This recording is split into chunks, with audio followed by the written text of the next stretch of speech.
BC vote bank. మరి SC vote bank ఎవరి దగ్గర ఉందో మీరే చెప్పండి. జగన్మోహన్ రెడ్డి ఎస్టీది, మైనారిటీది. కానీ బ్యాంకు అకౌంట్లు మనవి, ఓటీపీ వాళ్ళది. గుర్తుపెట్టుకోండి, బ్యాంక్ ఓట్ బ్యాంక్ అకౌంట్లు మనై, దాని పాస్వర్డ్ కానీ ఓటీపీ కానీ పిన్ నంబర్ కానీ వాళ్ళై. నేను ఏసీబీలో డైరెక్టర్ జనరల్గా పనిచేశా. మేము ఒక అవినీతి అధికారిని పట్టుకున్నాం. బంగారం దొరికినాయి, ఆస్తులు దొరికినాయి, చాలా క్యాష్ ఉంది, కానీ ఎక్కడుందో దొరకట్లే మాకు. మేము ఆలోచిస్తా పోయాం, ఎట్లా ఇన్ఫర్మేషన్ తీయాలన్నా కానీ లక్షల కొలది క్యాష్ ఉంది. తీరా చూస్తే మాకు బ్యాంక్ అకౌంట్ దొరికింది. ఆ అధికారి డ్రైవర్ పేరునుంది ఆ బ్యాంక్ అకౌంట్. డ్రైవర్ ఫోటో పెట్టారు, డ్రైవర్ పేరున ఒక ఫోన్ నంబర్ ఉంది, కానీ ఆ డ్రైవర్ సంతకం చేసింది ఈ అధికారే. డ్రైవర్కి ఆ అకౌంట్ ఉందని కూడా అతనికి తెలియదు. సో ఈయన ఏం చేస్తాడంటే, ఎప్పుడు డబ్బులు కావాలన్నా తను సంతకం పెట్టి చెక్ ఇస్తే బ్యాంకు నుంచి డబ్బులు వస్తాయి. ఆ డ్రైవర్ సంతకం ఇతనే పెడతాడు, వెంకయ్య అని సంతకం పెట్టేస్తాడు. ఫోన్ నంబరు ఈయన దగ్గరే ఉంది కాబట్టి, ఒక ఫోన్ దానికి లింక్ ఇచ్చాడు కాబట్టి ఓటీపీలు కానీ ఏమైనా కానీ ఈయన ఫోన్కే వస్తాయి. డ్రైవర్కి ఏం తెలియదు. డ్రైవర్ తీరా చూస్తే అందులో మాకు లక్షల కొలది డబ్బు దొరికింది. అంటే ఏమవుతున్నట్టు, డ్రైవర్ పేరున ఉన్న అకౌంట్ని ఆపరేట్ చేస్తుంది ఎవరు చెప్పండి? ఆ అవినీతి అధికారి. డ్రైవర్కి అకౌంట్ కూడా తెలియదు.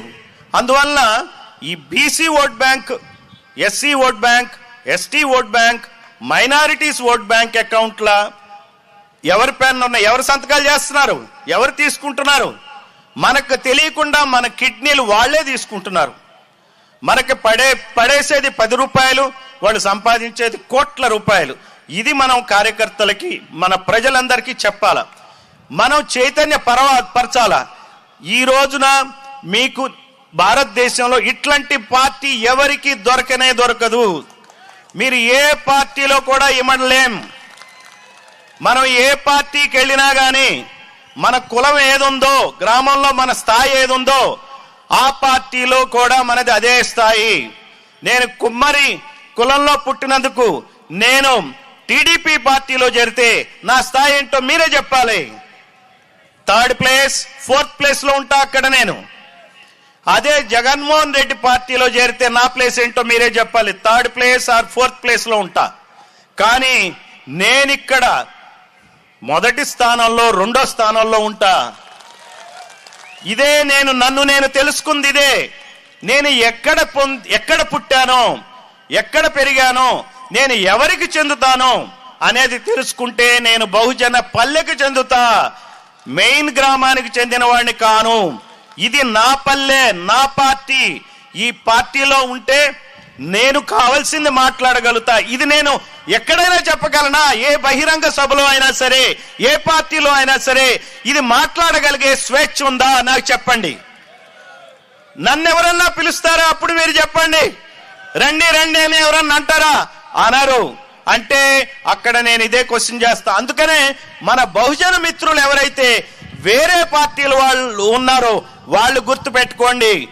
మీరు గనక పార్టీని వదలలేని బానిస తత్వంతో గనక ఉండండి, కానీ క్వశ్చన్ చేయండి, చూడండి.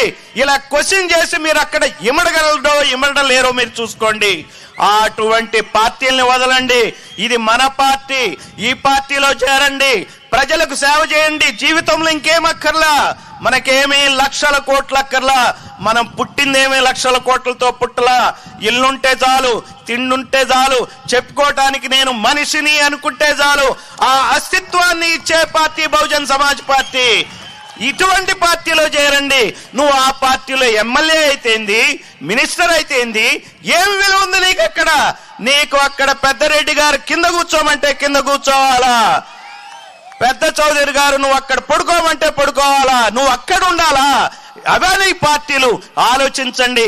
ఎన్నాళ్ళు ఈ బానిసత్వాన్ని వదిలించడానికే అంబేద్కర్ పుట్టాడు. ఆ రోజున స్వాతంత్ర సమర ఉద్యమంలో ఏమైంది చూడండి మీరు. ప్రజలంతా కూడా తెల్లవాళ్ళని తరమాలి అని చూస్తుంటే ఉవ్వెత్తున ఎగిసిపడితే ఆ రోజున అంబేద్కర్ అనే